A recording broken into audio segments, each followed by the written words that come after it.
여러분 사도행전은 한 목적과 방향으로 기록됩니다. 아마 목적이라고 하면 세계 역사를 아우르는 요절, 사도행전 1장 8절, 오직 성령이 너희에게 임하시면 너희가 권능을 받고 예루살렘과 온 유대와 땅끝까지 이르러 내 증인이 되리라. 이 대요절, 이게 역사를 아우르는 요절이거든요. 어디 땅끝을 얘기할 수 있어요. 예루살렘에서 땅끝, 전 세계 역사를 품고 있는 요절이잖아요. 이건 하늘에서 뜻이 주기도문에 표기된 것처럼 하늘에서 이루어진 것처럼 땅에서도 이루어지기를 원하는 하나님의 뜻, 여기에 반영돼요. 그래서 이걸 위해서 사도행전은 쓰여지게 됩니다. 하나님의 뜻이 이 땅에 가득하기를 원하시는 거죠. 그런데 이 방향이 있다는 거예요. 하나님께서 정하신 그 뜻은 하나님이 이끌어 가시는 방향에 따라 반드시 준비되고 그리고 성취되더라는 겁니다. 아마 예수님의 제자들에게 예수님께서 이렇게 말씀하세요. 너희가 예루살렘을 떠나지 말고 내가 너희에게 분부한 말씀을 기다리며 내게 주실 성령, 그것을 기다리라고 가르쳐요. 그때 제자들은 열흘 동안 사실 기다립니다. 말이 열흘이지 디데이가 없는 열흘이었어요. 아마 열하루 한 달이 지났어도 제자들은 거기서 미련스럽게 기다리면서 성령 달라고 사모했을 거예요. 그런데 열흘 만에 성령이 내려주십니다. 성령이 내려주는 순간부터 12명의 제자들은 12명의 사도가 돼요. 급이 달라요. 베드로, 요한, 야고보 한 사람 한 사람을 뜯어보면 예수님이 보입니다.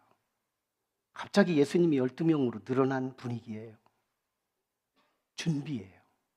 이 준비 가지고 예루살렘 교회가 이루어져요.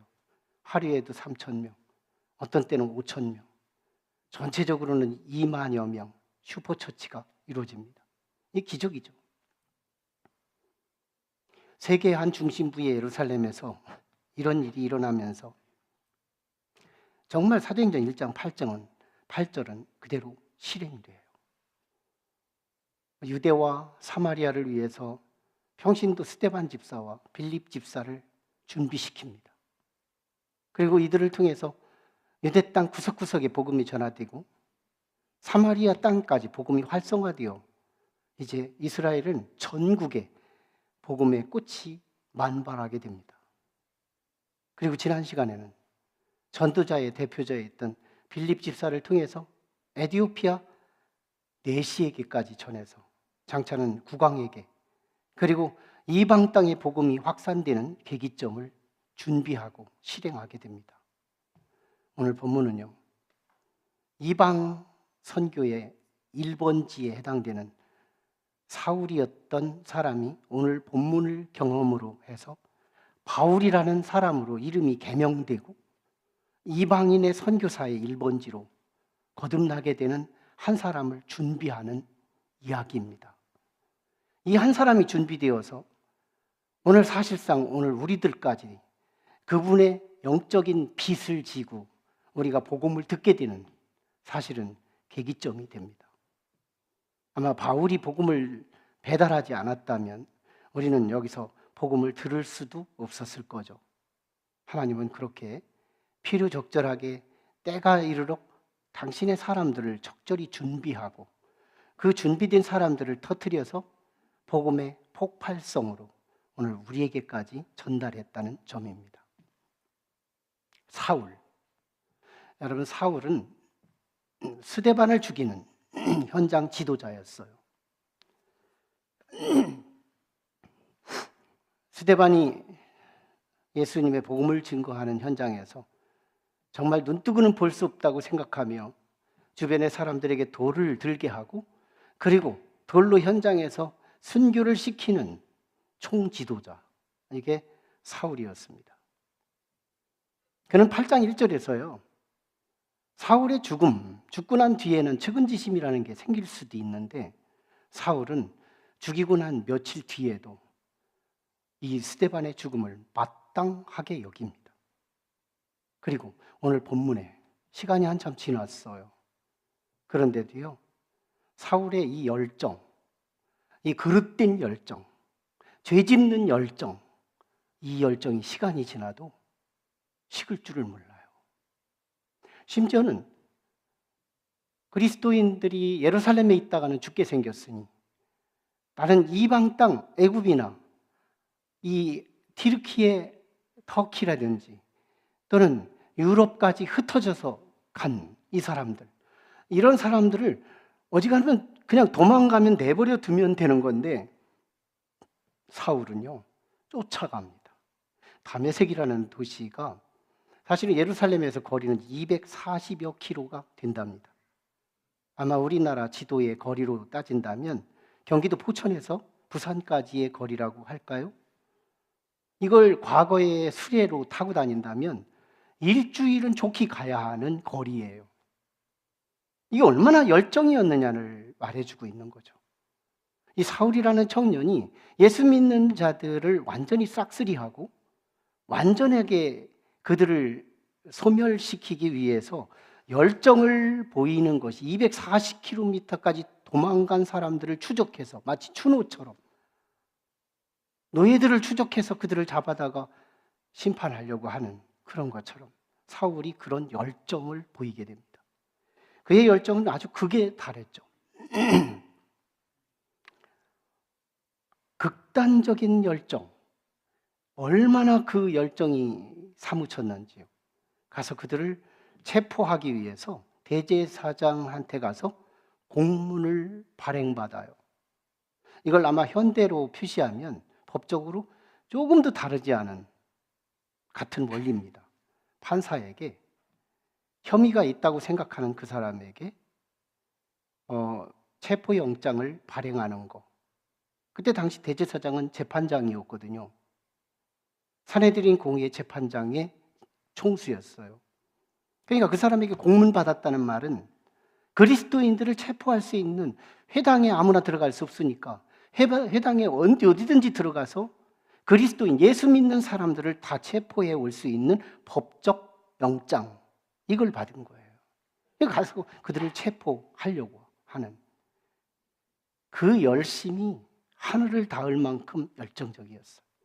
근데요, 다메섹 도시 안으로 들어가기 바로 직전, 아마 다메섹 노상이라고도 할 수 있고 도상이라고도 하고 그 다메섹 억이라고도 할 수 있는 그 위치에서 갑작스럽게 예수님이 보내주신 부활하신 주님의 그 광채, 그 빛이 사울과 그 일행들에게 쪼이게 됩니다. 얼마나 강력했는지 정오에 쏟아진 빛이었습니다. 12시 적도가 가까운 곳에 수직 90도로 쏘아붙이는 태양빛 아래 예수님이 또 다른 빛으로 조여졌을 때 이 빛은 정오의 빛보다 더 밝았다고 나중에 바울이 그 소회를 표현해요. 엄청난 빛. 이 충격으로 이 사울은요, 눈이 멀어요.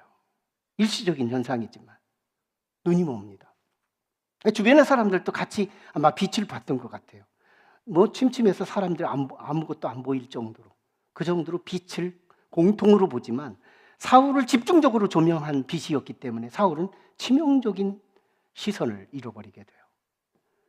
나중에 주님의 음성을 듣고 이 다메섹 시내 안으로 들어가서 하나님이 준비하신 아나니아를 만나 안수기도 받을 때 이 눈에서 껍데기 하나가 벗어지면서 새로운 눈이 열리게 됩니다. 이런 사건이 벌어져요. 이때 예수님은요, 사울을 두 가지 채널로 만나 주십니다. 예수님께서 사울을 만나 주신 채널 두 가지. 첫째가 빛이었습니다.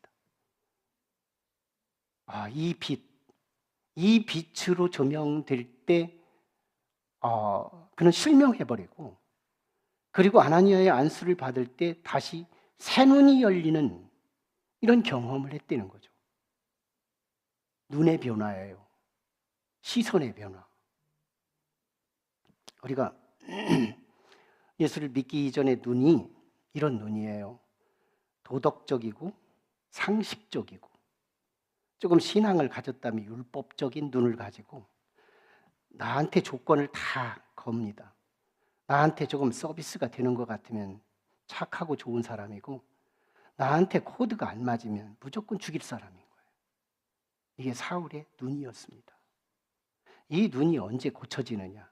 이 다메섹 도상에서 강력한 부활하신 주님의 빛을 받을 때 이 눈이 바뀌었다는 거예요. 빛의 만남. 주님의 이 빛이 오늘 우리 교회에 속한 성도들에게 각각에게 쪼여지기를 주의 이름으로 축원합니다. 또 하나는 말씀이었어요. 동시적인 사건이었지만요, 빛이 강력한 빛, 태양보다 더 강력한 그 빛이 내려지면서 동시에 음성이 들리기 시작합니다. 4절 하반절이에요. 사울아 사울아 네가 어째 나를 박해하느냐. 사울의 입장에서요, 뭔가의 초월적 어떤 힘, 내가 믿는 하나님은 아닐 것 같은데 뭔가의 초월적 음성이 들리기는 하는데 자신의 이름을 미리 알고 있는 친밀한 음성, 그런데 내가 열정을 투사하고 있는 이 열정에 그릇되다고 지적을 하는 이 음성, 그게 도대체 누굴까요? 동시적으로 5절 상반절에 이 사울이 반응을 하는데 아주 짤막한 다이얼로그, 짤막한 대화가 진행되는데요, 사울이 이렇게 묻습니다. 주여 누구십니까? 주여 누구십니까?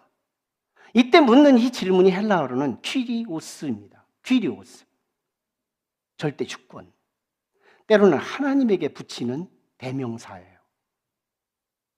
주여 누구입니까?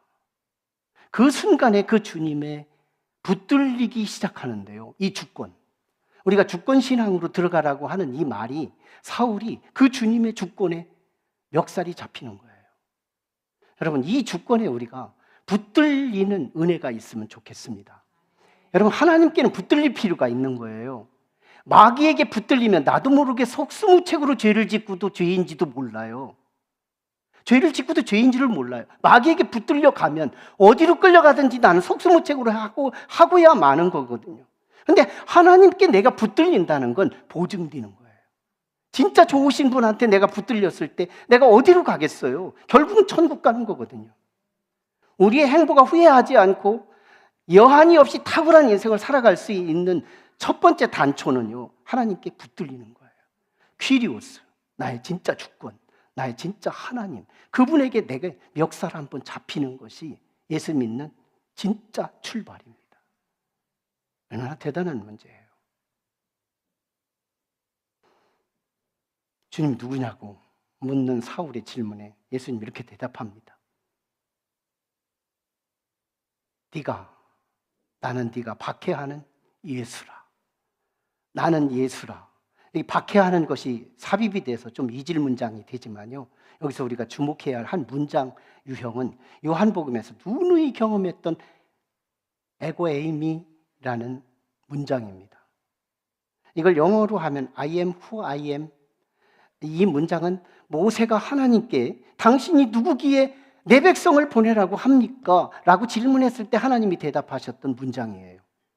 나는 만들어진 자가 아니고 피조된 자가 아니라 나는 스스로 있는 하나님이다. 이게 그 문장의 메시지입니다. 그러니까 나는 네가 핍박하는 예수라. 이 문장을 I am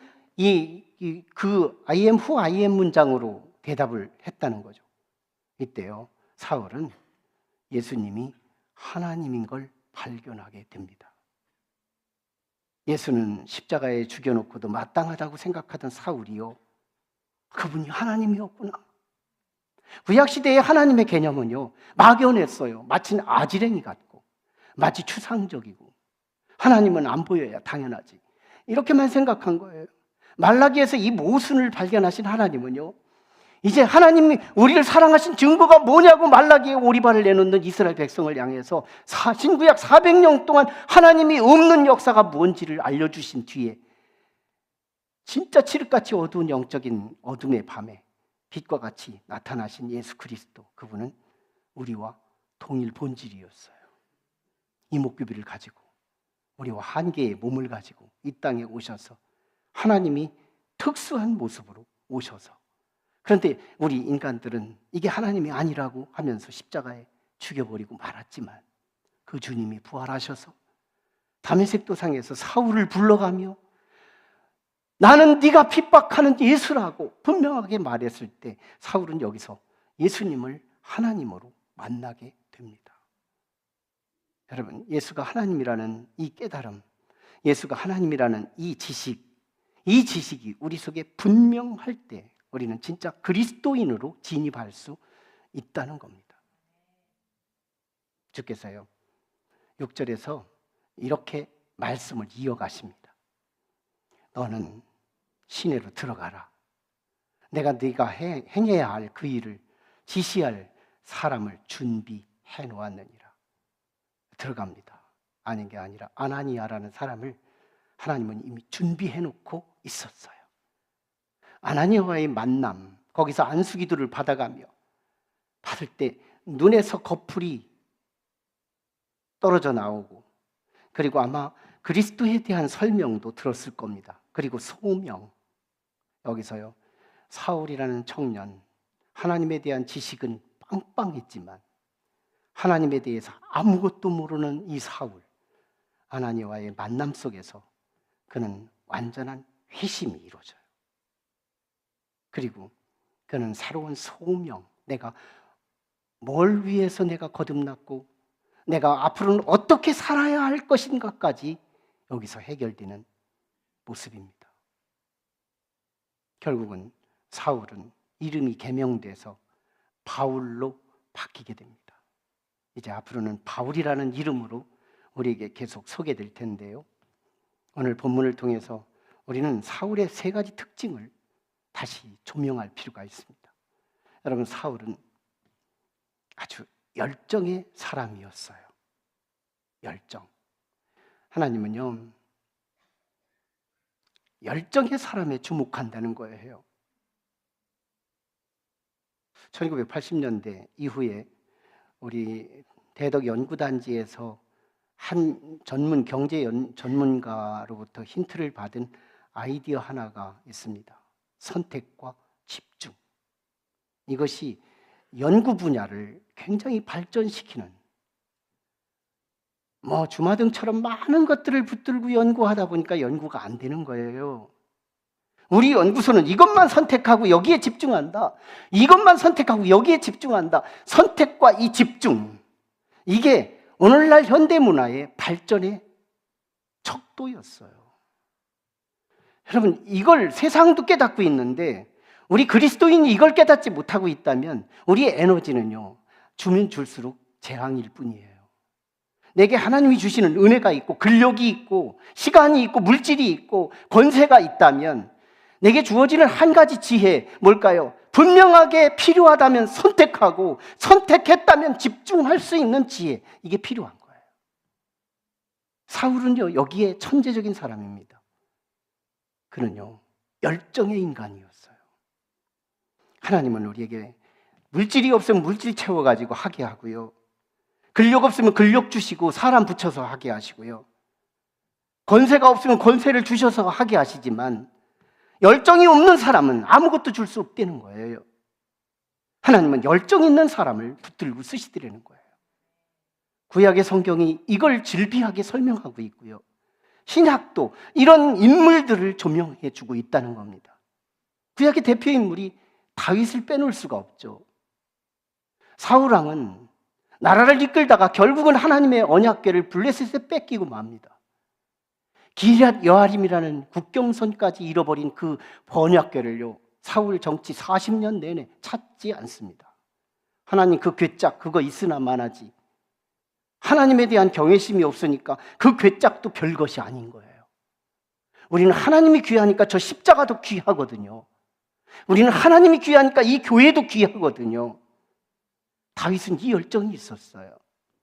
나중에 자신의 궁궐로 모시면서 모든 국내 대신들이 보고 있는데 다윗이 춤을 추기 시작해요. 그리고 게타리가 내려가요. 나와 세상은 간 것 없고 오직 주님만 보이는 이 다윗의 이 열정, 그는 주님이 평가하십니다. 내가 이새의 아들 다윗을 만나니 내 마음에 쏙 든다. 이게 하나님의 평가였어요.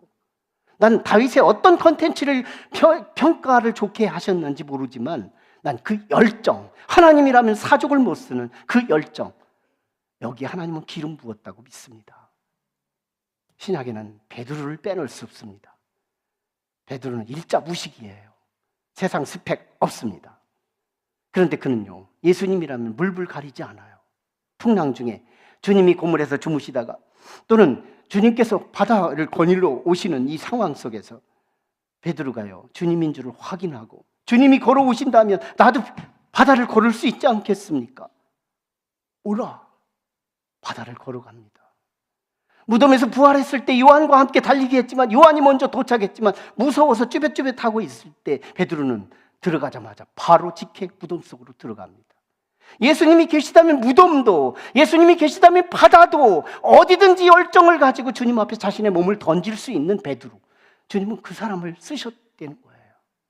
교부시대 4세기 당시 아우구스티누스, 그에게는 그 가슴 속에 하나님에 대한 이글이글하는 그 열정이 숨어 있었습니다. 도대체 하나님이 누구야? 내가 그 하나님을 만나기 위해서는 예루살렘을 떠나고 국경선을 떠나고 다른 어떤 자신의 고향을 떠나 다른 나라 이방 땅에까지 찾아가고 때로는 이단까지 빠지기도 하는 그 열정, 그가 다시 회심하고 돌아와 고백록과 참회록을 통해서 고전을 만들어내게 되죠. 우리 감리교회 창시자인 18세기의 존 웨슬리는요, 그의 열정으로 산업화 과도기 속에서 모든 사람들이 직업을 잃어버리고 술병 하나를 들고 길거리를 방탕하고 있을 그때 병신도들을 지도자로 삼아 모든 전국에 복음의 네트워크를 이루고 모든 사람들이 복음을 들고 전할 수 있도록 만들어서 술 먹던 사람들이 아편을 쥐고 있던 사람들이 그 아편과 술병을 내던지고 복음을 받아들이고 그 결과 다 자기 일터, 욕심 부리던 일터가 아니라 내가 일할 수 있는 게 복이라는 것을 깨닫고 다 자기 자리로 돌아가게 만듭니다.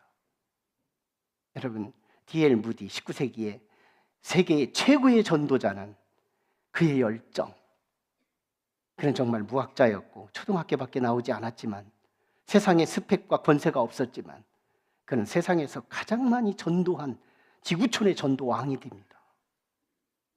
짐 엘리엇이라는 사람은 한 부족에 가서 20대에 그 뜨거운 열정을 태웠는데 완전히 손실만 봤다고 어리석은 사람이라고 비판하고 있을 그때 그 부족은 전체가 다 그의 아내와 함께 복음화 이루어지게 됩니다. 오늘 사울이 그랬다는 거예요. 사울의 그 열정. 주님은 이 사울의 그 열정, 내가 달려갈 길과 그리고 주 예수께 받은 사명, 복음을 증거하는 일에는 나의 생명조차 조금도 아끼지 아니했다라고 자신의 소위를 표현했던 이 사울의 그 열정, 주님은요, 이 열정에 관심하고 있었대요. 주목하고 있었대요. 열정이에요. 예수님을 선택하셨다면 한번 예수님에게 기대하시고 조금은 열정을 던질 필요가 있어요. 열정. 이 열정은 하나님이 방향이 그릇됐다고 해도 관심합니다. 비록 주님의 뜻과 반대 방향으로 가도 걱정하지 않아요. 열정이 있느냐는 거예요. 내가 선택한 것이 그게 그르든 옳든 상관없어요. 그게 열정으로 붙들고 있다면 하나님은 방향 바꾸셔서 쓰신다는 거예요. 아니, 열정이 아깝다면 아예 버릴 필요도 있습니다. 뭐 예수 믿어요? 예수 믿을 필요 없어요. 그럭저럭 살다가 하나님이 준비하신 영원한 지옥에 가면 되는 거죠. 아니라고 생각된다면 한번 예수를 잡았다면 거기에 열정을 던질 필요가 있습니다. 열정. 이 열정에 하나님은 기름 부으셔서 뭐가 이루어져도 선한 결과를 이루어 주신다는 거예요. 두 번째는 사울의 준비입니다. 하나님의 준비는 참 천재적이에요. 하나님께서 피택하시고 선택하셔서 주의 종으로 쓰임받는 모습들을 보면 아주 정확하게 필요한 사람을 준비하시더라는 거예요. 그는 길리기아 다소 출신입니다. 다시 말하면 이 터키 중부 지중해 연안 쪽을 택하는 길리기아 다소, 거기는 이미 로마가 지배하던 헬라 문화권에 해당돼요. 그는 헬라 문화, 즉 세상 문화에 대해서 이미 익숙한 사람이었어요. 그는 교법사였던 가말리엘의 문화생, 바리새파의 가장 어른, 그리고 복음에 대한, 하나님의 말씀에 대한 석학, 가장 이름 있는 서울대학교 최고 교수였던 그 정도 되는 지도자입니다. 그 사람의 문화생이에요. 직접 문화생. 그러니까 성경에 대해서 너무 많이 아는 사람인 거예요. 성경에 대해서 너무 빵빵하게 알고 있는 이 사울이 전혀 하나님과 상대방으로 다른 길로 갔다고 할 적에 우리는 지식이 대안이 아니라는 걸 알 수 있게 되죠. 그런데 보세요. 그는 하나님의 말씀을 충분히 배웁니다. 그리고 그는요, 히브리어에 능통했고, 그리고 그는 헬라어에 능통합니다. 그리고 로마의 시민권을 가지고 있었어요.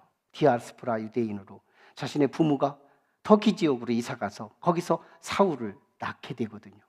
그러니까 이미 로마 시민권 안에 있는 이 도시로 갔기 때문에 거기서 로마 시민권을 획득하게 됩니다.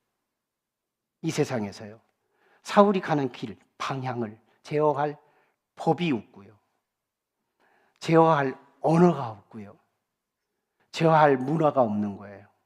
하나님이 선택한 준비된 자. 베드로는요, 조금 준비되니까 베드로전서, 후서 하나만 나와요. 바울은요, 너무 많이 준비되니까 신약성경의 3분의 2를 지배합니다. 준비된 만큼 하나님은 쓰시는데요, 그게 열정이지만, 열정의 결과이기도 하겠지만 주님은 준비된 만큼 우리를 붙들고 일하신다는 거예요. 여러분, 마지막은요, 회심입니다. 사울의 회심, 이게 오늘 본문의 본 메시지예요. 사울의 회심. 많은 사람이 이 회심을 몰라요. 예수를 믿으면서 나는 분명히 회심했는가? 어떤 주일학교 아이가 열심히 선생님한테 배우고요, 우리는 죄를 지은 사람들이에요. 그래서 이 죄를 해결하기 위해 십자가를 믿어야 해요.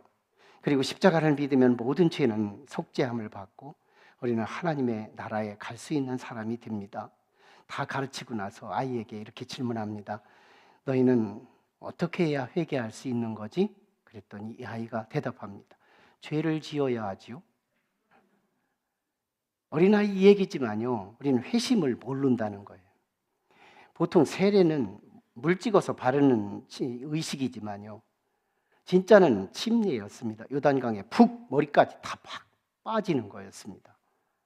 근데 그렇게 기독교 교회사가 그러다 보니까 가끔씩은 심장마비로 죽게 되면서 교회의 부덕이 일어나요. 물에 들어가고 나오는 것이 진짜 의식이 아니라 마음가짐, 이게 진짜 세례지 하면서 그 뒤부터는 물로 찍어서 성부, 성자, 성령으로 세례를 주는 전통으로 바뀝니다. 근데요, 한 사람이 다 물속에 침수됩니다. 그런데 손에 지갑을 들고 있다가 손은 밖으로 떼놔요. 그 집례하는 사람이 이거 왜 지갑도 같이 들어갔다 와야지요. 그랬더니 돈은 내 마음대로 써야 되겠고요, 내 몸뚱이만 거듭났으면 좋겠어요. 이게 회심인 거냐고요. 우리는 이런 정도의 아이콘처럼 마치 회심을 오해하고 있어요. 여러분, 회심은 후회가 아니에요. 내가 잘못 살았어. 이건 회개하다 망한 거예요. 회심은요, 방향의 전환이에요. 성경의 지식으로 따지면 사울을 이길 자가 없습니다. 제가 누누이 말씀하는 것이 성경을 얼만큼 아느냐가 중요한 게 아니라는 거예요. 어르신들이 교회에 오는 건 잘하고 있는 거예요. 교회 와서 하나님의 말씀에 대해서 한마디, 1시간 내내 들었지만 한마디도 다시 리바이벌 할 수 없다면 잘하는 거예요. 신앙은요, 방향입니다. 사울은 그 많은 지식을 가지고 하나님의 정반대의 길을 가고 있었어요. 근데 다메섹 체험을 통해서 사울은 어디로 가고 있어요? 예수님의 십자가를 향해 가고 있는 거예요. 모처럼 방향을 찾은 사건, 이게 다메섹 사건입니다. 방향의 전환이었습니다. 사울이요, 여기서 주님을 만날 때 두 가지를 경험한 겁니다. 방향이 전환되면서 두 가지가 해결되는데요, 하나는 빛의 체험이었습니다. 빛의 체험. 빛의 체험을 통해서 눈이 잠시 멀었다가 다시 눈이 거풀이 떨어져 나가면서 새 눈이 열리는데요, 사울의 눈은 도끼가 있었어요. 사울의 눈은 율법적인 눈이었어요. 나에게 조금만 불효익이 주면 죽일 놈이었고요, 나에게 조금만 서비스하면 내 이웃이고 내 가족이라고 생각하는 눈을 갖고 있었어요. 사울은 이 눈이 망한 겁니다. 사울은 이 눈이 무너진 겁니다. 사울은 이 다메섹 도상에서 이 만난 주님의 회심 사건은, 진짜 알맹이는 눈이 부서졌다는 거예요. 인간의 눈이 부서져야, 인간의 눈이 망해야 우리는 하나님이 주시는 새 눈을 받을 수 있다는 거예요. 예수를 믿으면서도 사울의 그 첫 번째 그 눈, 여전히 끼고 여전히 살아요. 그러니까 조건 반사적이죠. 이 사람도 나쁜 사람, 저 사람도 나쁜 사람, 다 나쁜 사람이니 얻어지는 건 내 가슴이 벌집이 되는 거예요. 잘 수도 없어요. 잠이 아니에요. 환난이에요. 심판이에요. 잠이 지옥인 거예요. 왜? 내 눈 때문인 거예요. 이 눈이 부서져야 해요. 그리스도 안에서 이 눈이 망해야 합니다. 사울은 이 눈이 다메섹에서 망했다는 사실이에요. 다메섹 도시 안에 있는 준비된 아나니아, 성령이 충만한 그로부터 안수 받을 때 그는 비늘이 떨어져 나가고 망한 부스러기가 떨어져 나가고 새 눈이 열립니다. 복음의 눈, 소망의 눈, 사랑의 눈, 이게 고쳐지는 거예요. 이게 고쳐지지 않았다면 나 스스로를 그리스도인이라고 할 수 없어요. 예수 실컷 믿고 하나님의 심판을 받을지도 몰라요. 한 번은 다잡고 한 번은 다메섹 체험을 소망해야 합니다. 하나님, 내 눈, 이 눈 망하고 새 눈 열어 주시옵소서. 사랑의 눈, 긍휼의 눈, 자비의 눈. 알고 보면 저는 은혜 받았을 때 저에게 처음으로 느껴지는 것이 뭐였냐면 다 불쌍하게 보이더라고요. 얘는 얘대로 불쌍하고 나는 나대로 불쌍하고 다 사랑받아야 할 대상들인 것으로 깨닫기 시작하는 거예요. 사울의 눈이 이렇게 바뀌니까요, 지구촌이 다 복음을 들은 모든 사람들을 체포해다가 예루살렘 산헤드린 재판정에 넘기려고 했던 사울이요, 자기가 오히려 목덜미를 잡혀서 끌려다니는 하나님의 종으로 바뀌어졌다는 거예요. 두 번째는요, 주의 음성이 들렸다는 겁니다. 사울에게 있어서 눈의 수정과 귀가 바뀌었다는 거예요. 사울아, 사울아, 나는 네가 박해하는 예수라. 이 따뜻하고 온화한 주님의 음성, 삭개오에게 이미 있었던 호칭이었습니다. 삭개오는 돈은 버는 일이라면 물불 가리지 않았어요. 남 등쳐먹어가며 돈을 벌어서 참으로 부자가 됐습니다. 어느 날 늘늘이 기와집을 짓고 집들이를 향해 사람들을 초청했는데 파리가 날려요. 사람에게 자랑할 수 있는 인맥이 있다는 것이 얼마나 복된 건지요. 와주지도 않습니다. 엄지척 해주는 사람이 하나도 없는 거예요. 그러다가 주님은 세리의 친구라고 죄인들하고도 같이 식탁을 나눈다는 소리를 듣게 되자 그분이 마침 여리고를 지나간다는 거예요. 내가 이번엔 만나겠다 하고 여리고를 지나가는 예수님의 그 타임에 가보니 이미 그를 추종하는 사람들이 인산인해를 이루어요. 인간 울타리. 삭개오는 상대적으로 키가 적었어요. 돌아가라는 뜻일까? 그래도 내가 만나야 할까? 사울은 한 번 확정한 자신의 선택 앞에 집중을 하기를 시작합니다. 열정을 쏟아요. 눈을 떠리번거리고 바라보니 한 나무가 우뚝 서 있어요. 그래, 저기 저 나무 올라가면 내가 주님 얼굴이라도 보겠구나. 불이 나게 올라갔습니다. 내려다보는 순간 예수님이 보이기는 하는데 웬걸요? 주님이 나를 먼저 보고 있는 거예요. 삭개오야, 내려와라. 내가 오늘 네 집에서 함께 잠을 자야 되겠다. 내 이름을 어디서 배운 거예요? 어디서 들은 거예요? 그 따뜻하고 온화한 주님의 음성을 들은 이 삭개오. 지금 사울이 주님의 음성을 들은 겁니다. 지금까지 성경 공부는 누구보다도 박식했던 사울이요. 지금까지 주님의 음성은 들리지 않았던 거예요. 여러분, 주님의 말씀은 세 가지 단계가 있습니다. 첫째는 로고스, 기록된 성경, 로고스예요. 글자로 써진 말씀이에요. 두 번째는요, 선포된 말씀, 캐리그마입니다. 오늘 말씀을 제가 선포하기 위해 나온 거예요. 회개해야 천국을 얻을 수 있습니다. 예수 믿어야 천국 갈 수 있습니다. 예수를 선택했다면 끝까지 거기에 열정을 던지시고 예수를 제대로 한번 믿어보십시오. 그렇다면 여러분은 결론이 좋게 될 거예요. 여러분의 영광은 미래에 기다리고 있습니다.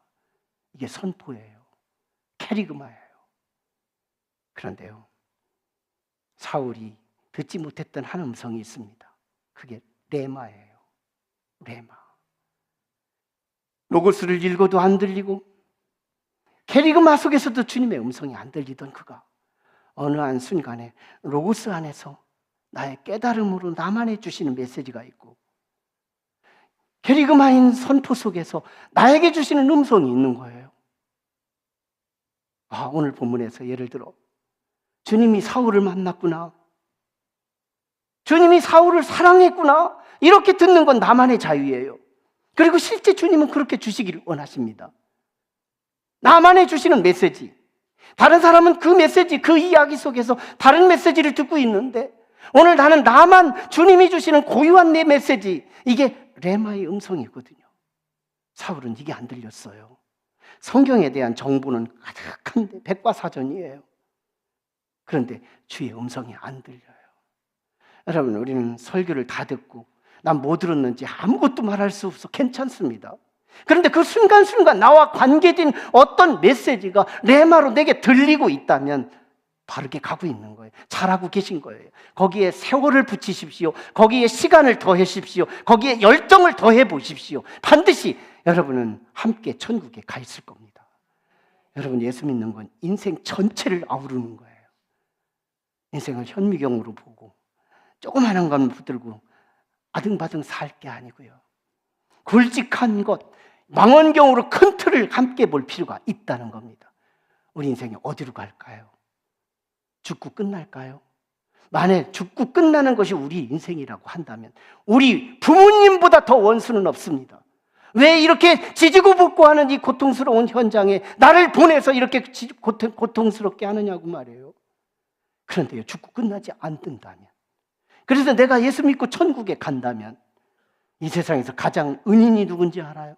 나를 낳아주신 부모님, 그분이 얼마나 고마운 분인지요. 예수 믿는 건 장난이 아니에요. 예수 믿는 건 철학도 아니에요. 예수 믿는 건 우리의 인생의 본질이에요.